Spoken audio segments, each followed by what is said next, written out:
So, want to kind of get into the environmental side of things a little bit. We've been talking a lot over the last few days about your career as an environmental scientist and your work with former Vice President Al Gore. And I know you started your own podcast, Tiny Climate Challenge, as a way to creatively engage with a broader audience. And as the tagline for the podcast says, help busy people save the planet by completing one simple eco challenge at a time.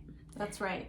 So tell us a little bit more about that, and what was most challenging for you starting a podcast and expressing yourself and stepping out into the world in a new way, in a new medium? Yeah, that's a great question.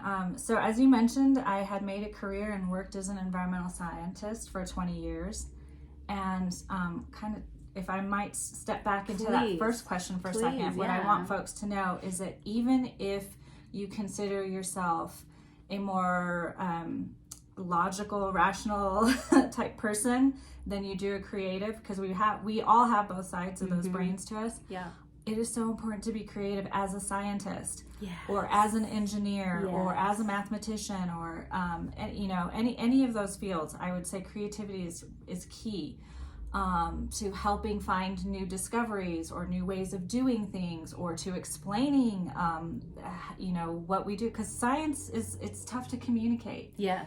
And so I have found that, I'm a photographer as well, and you were just sharing some nature photographs with me. Mm-hmm. That's a great way to communicate what we find in nature, the science of nature, but through the medium of photography. Exactly. And there's many different ways that people can go about doing that. But anyway, so I want everyone to know that it's important to be creative. Doesn't matter what your role is in life.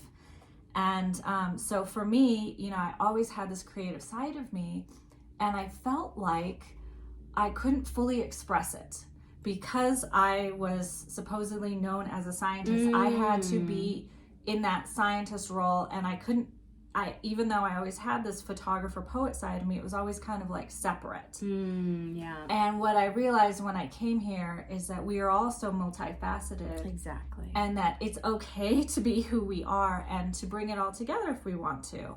And so when I find people who do that, who are doing just that, it gives me so much joy and inspiration.